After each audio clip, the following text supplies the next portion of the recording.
Media, oh media, man. It's a lot of media members, man. We're gonna have to bring to the table today, man. We ain't saying no names or anything, but it's a lot of people that we need to hold accountable for not just for their opinions, but for their my sources, my sources, my sources. And this video is streamed off just talking about just Kellen DeBoer's departure from Alabama. They just wanted to be right. Nobody wants to be we want to be the first. Everybody want to be first, but nobody wants to be right. Everybody just got to be first. And so, man, I just don't like how everything's been going on in this media world right now. How everybody just wants to be first. So I'm gonna start off, man, with Tez, man. I feel like you're the right person to start off with this, man. What you think about all Okay. this, man, and holding people accountable for all their my sources, not necessarily their opinion. Yeah. I got mixed feelings about it. I'm gonna be honest with y'all. Like on one hand, I totally disagree with it, with the whole my sources thing. On the other hand, being a media member myself, uh, I've had people come and tell me information that was confidential, and I've used the words my sources before in place of their name because I don't want to reveal those sources. But sometimes like it gets used. There is no source. There are opinions that are disguised as sources, and I think that's where you have to be careful. Also, as in the general public, has a responsibility to hear me clearly. If somebody put their name on the bullet, right, we can't trash them because we don't like their opinion, right? So that's kind of why some of this stuff happens, and it's not like I'm not excusing them, but what I'm saying is a lot sometimes when like people own it and say, "Hey, I think this," or a media member says, "I think this is going to happen," such and such and such. If if the general public doesn't agree with that person, we automatically jump on them and trash them, and it's like we can't have it both ways. We can't trash them for giving their opinion, but then when they hide behind my sources, we come back and say, "Oh well, you're not supposed to do that." It's like, okay, we gotta. It's a thin line there, but you just can't throw stuff at the wall and then just to see if it sticks, right? And we live in an age right now that's social media driven, right? It's about clicks, likes, traction, views. We're all doing the same thing. Well, everybody on this panel is doing the same thing. We're trying to get traction on social media. We're trying to get views, trying to get clicks. We're trying to get subscriptions, and whether we just come out and say that or not, but like we have to understand, like we live in this age of that, and a lot of what you see are people just trying to make headlines, trying to be right, like Brinsky said in the opening, trying to be the first person to break this story. Like I told you so is one of the most coveted phrases in this society right now when it comes to sports. Everybody wants that moment where they can repost a tweet or something to say, "Hey, I told y'all this was gonna happen," right? And that is why I think you see a lot of this going on. Is everybody because ultimately there's no accountability and there's no consequence for doing this, right? You can just say whatever you want. If you're wrong, people move on. You still have all your followers. You still can make noise. There's no accountability for it. So that is that is the where we are with media members and this whole thing. I just encourage everybody to do your own research, have your own opinion, uh, formulate your like I said, formulate your own opinion, and just take everything with a grain of salt, man, because you have a lot of people that are out here that are just trying to run up numbers on their voice and hoping that in a later day they'll be correct. And it's ruining. I'm not gonna say it's ruining college sports because that's not the only thing, but it is putting a damper on some of uh, the the what college football is. Right? There's not a wait and see. There used to be like this wait and see type of feeling around college sports where people would let the games play out, let the situations play out, and kept all their options open. And now that's just not necessarily the case no more. People want to try to predict what is going to happen, or I don't even call it predictions. Like a lot of people just say the most outlandish things is what you get. You get people saying the most outlandish things out of left field because they know that they're the only person that's saying that. And also that if it does come true, because there's no accountability for being wrong, there's no consequences. But if it somehow or another these things come true, you're looked at as one of the greats then, right? It automatically changes how you perceive how you're perceived, right? So I just think that it's a lot of that going on. And honestly, and truth be told, it's up to the fans, the general public of college football to call people out on that and to stop supporting people. To be honest, and that I don't want to say I'm stop supporting because some people eat off this stuff. So I don't want anybody to go hungry. But what Yeah. I'm saying is like you definitely got to hold them accountable because nobody else is, right? A lot of this stuff is independent, right? They don't work for big companies. It's independent. So there's no big boss that comes down and says, hey, you can't say that. You can't put that out there. You can't say that. You know what I'm saying? They are the bosses. So it's up to the general public and the people who support them to hold people accountable, man, once they say stuff like that. And that'll actually curve it. But man, yeah, I don't agree with a lot of it. Only time will tell, man, when it comes to a lot of this stuff. But the key word that you said, man, is the accountability in all of this. John, man, I know you are excited to talk about this particular topic. So, look, I've been doing YouTube for a long time. I've been dealing with this stuff and people for a long time, and I can tell you this much. I think we can all speak from this. Let's start with the basics of what media is. Understanding who is media is a big part of what we do, which is right here. I have it in front of me. That way I don't misquote it. The various channels and tools used to communicate information, news, entertainment, and data to large audiences. That's the politically correct definition of media. What media has become is regurgitation and negativity when you remove your subjective and honest opinion, right? So by that, I mean, anybody can go read something and regurgitate it. But this is the determining factor. Can the audience watching determine it's the truth or is it real? Is it fake? Because so much of what's being said nowadays is geared towards just regurgitating information that insiders actually have. Because nowadays, everybody's an insider, by the way. Anybody that speaks behind a microphone is an insider.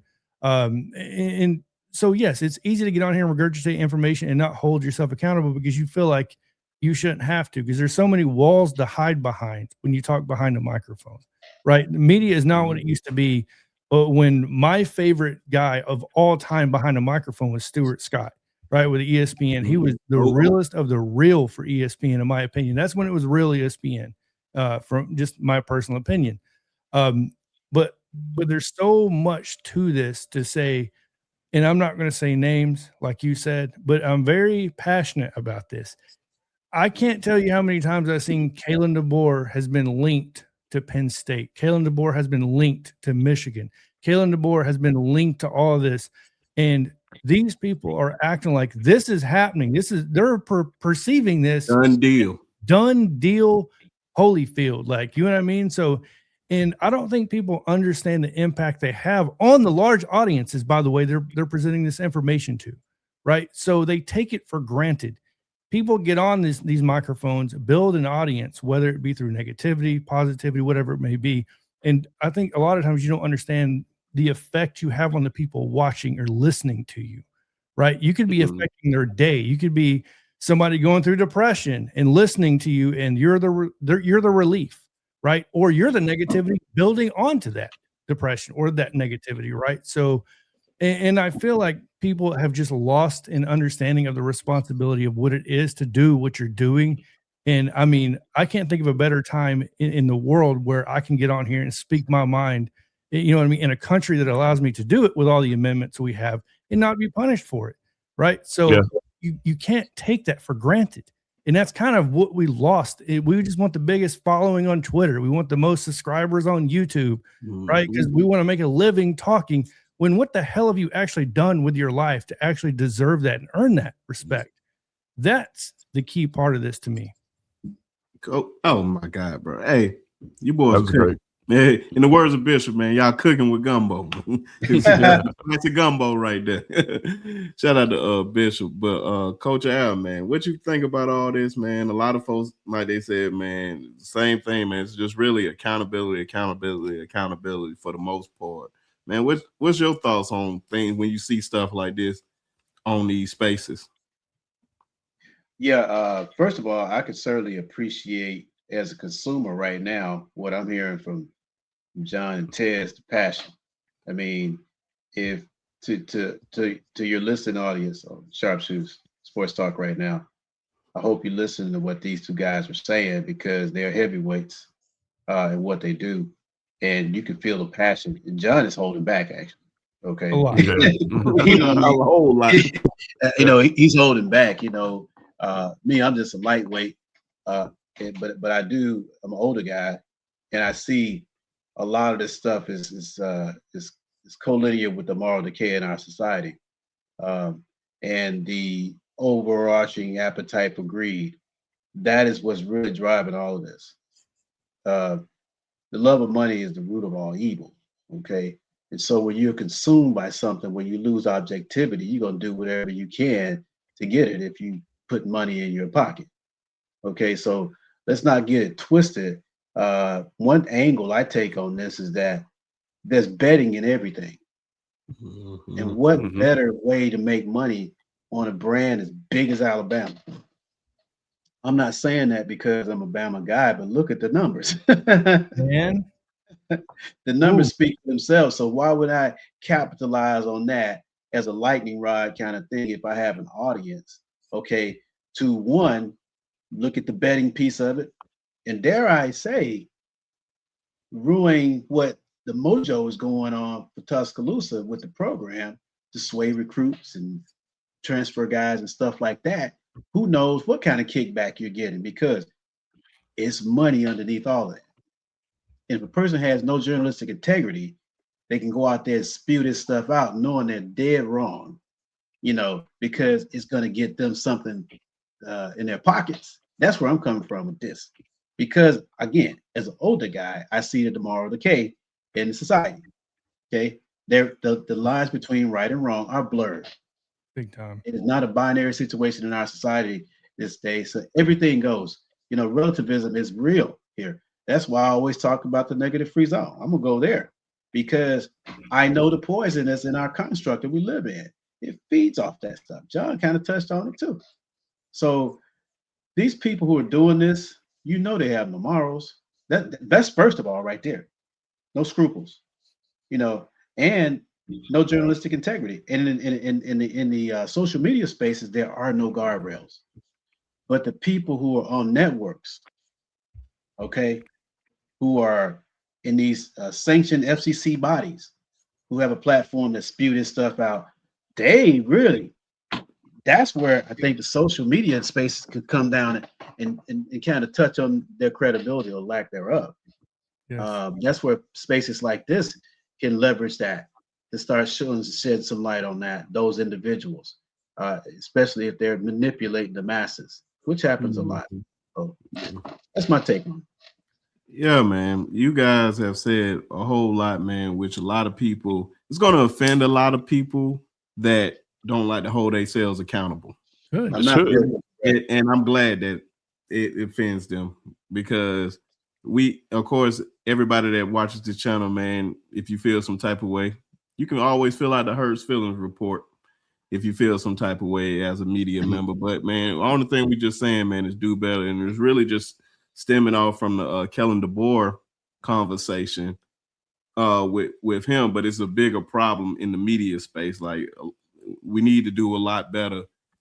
Even with ourselves, man, we hold ourselves accountable on things that we say all the time, but we just looking at the larger picture with a lot of, for the past couple of weeks, probably last few weeks, man, it's just been like this man was direct. He's going here, he's going there, and he signed this. My sources say this, man. Sometimes just I just rather people just admit when they wrong. People will respect you more. Don't just try to make it seem like, oh well, I was trying to say this, y'all just not understanding. Man, people got common sense. This ain't trigonometry. This ain't the Matrix. man, we understand stuff. Everybody just not confused. You just not clear in what you're trying to say. But hey, man, it is what it is. But any final thoughts on this, man? Yeah, I want to clarify something real quick, and that is, just speaking to the Kalen DeBoer situation, since that's on the topic at hand. There's no harm. There's no harm in saying, I think that Kalen DeBoer would be a good candidate for the Michigan job. There's no harm in saying that. There's not even harm in saying that, hey, my sources say that Kalen DeBoer is a primary candidate for the Michigan job. There's harm in saying that Kalen DeBoer to Michigan is a done deal, right? When it's not. That's where it becomes harmful. And the thing, what's so harmful about it is all it takes is one. You take one person with a big enough platform to say that, then everybody else just piles on. And what do these smaller channels and what do they do to justify that? They point to that bigger channel. They say, "Oh well, I got this from here." Right? So like I guess that kind of falls in the line of what journalistic integrity is. I'm kind of new to this. I don't know exactly the ins and outs of it. I'm not gonna pretend to know the ins and outs of it right now. But I do know that like we're all trying to build followings, and like it for me, when I see stuff like this happening, it's the reason why it ticks me off is because I'm trying to do this the right way. And I think we all are on the panel trying to do this the right way. And we know like it's a slow process. It takes time, right? When you're doing it the right way. We all could get on this platform right now and just spew the stupidest things that we could find, right? Just for attention. And we probably, you could argue that we probably get more attention that way, right? We live in a society that's like that, from like kind of like Coach Al said, and that stems past sports, right? It's a lot easier. It's a lot easier to become famous making a fool out of yourself than actually doing things the right way with talent, So that's why, like, I'm just speaking for myself as a small creator, and I don't know, I'm pretty sure you guys agree with me, but like, that's from a small creator standpoint that's actually trying to break into this and make a name for themselves. When you do things like that, especially if you're another small creator, it makes other people who want to look at our channels with like this eye too, like, I gotta be careful with what they say, because what happens is they lump everybody all in together, which is not fair. But yeah, man, like it's one of those things that, like, man, you just, I compare it to this. I'm a photographer, right? When you get another photographer in the photography business that just offers these super duper cheap prices, right? It affects me, in what I do, because the general public thinks that that's how much photography should be. Like, no, you should have some integrity about it and price things accordingly. Don't just do it to try to get attention.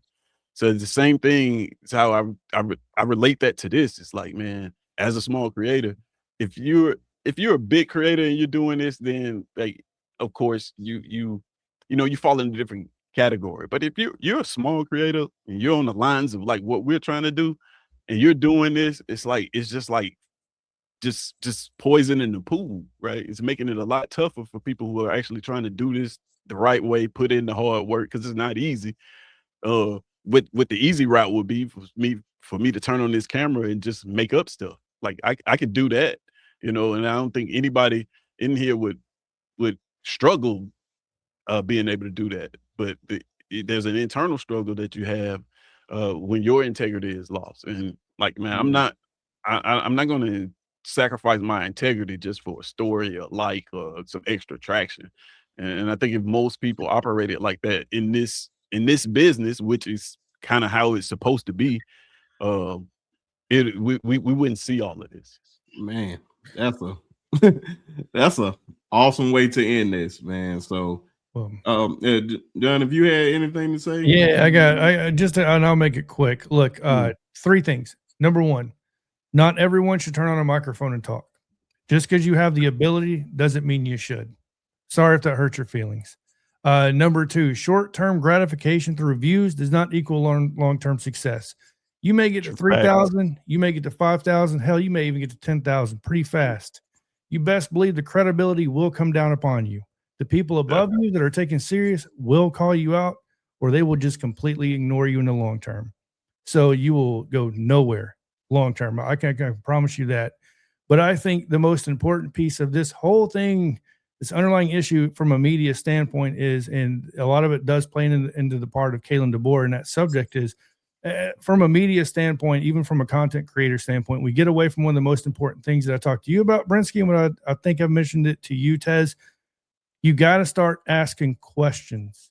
Stop just giving an opinion. I have no problem telling you stats, but I have a problem when you won't give an opinion, right? So because I want that subjectivity to that opinion. I need to know your take. That's what makes it content. Me telling you the stats of what somebody throws doesn't tell the story. What tells the story is why, how. Give me your opinion, that opinion. Coach Al, can you come in here and break it down X's and O's? That's what creates the story, which is media. And I feel like we've lost that, asking the question why. Yeah. man. Coach Al, you done with everything? I agree with everything that you said. There's an old story, there's an old joke I tell about this farmer. He lived on a farm, and you know, and he had so one day there's this turkey out there milling around the field, and he was looking up in the sky. He saw this hawk soaring up, and he said to himself, "Man, I wish I could soar like that." And the bull heard him. He said, "Hey, I can help you out with that." He said, "You can't?" "Oh yeah." He said, "Well, I'll do anything to soar like that." He said, the farmer feeds me, and when I feed, I deposit some in a pile. He said, "If you come and start pecking in that pile every day, pretty soon it's going to give you enough energy to fly up there and you can soar." He said, "Really?" "Yeah." So turkey started doing that. Next thing you know, he started running one day, flapping his wings. He started flying. He started flying, and he roosted in top of a tree. And he was bragging, "I did it. I knew I could soar." Well, by this time, the farmer saw the turkey in the tree. He pulls out his shotgun. Boom. Shoots the turkey. Turkey falls down. Plop. The bull saw him on the ground and shook his head. He said, "What's wrong?" He said, "Well, you didn't ask me this part." He said, "What?" He said, "Bullshit might get you to the top, but it won't keep you there." There you go. Yeah, that's a great way to end this, man. Yeah, that was great. That's an awesome way to end this. So, man, y'all just let us know, man, how y'all feel about all this, man.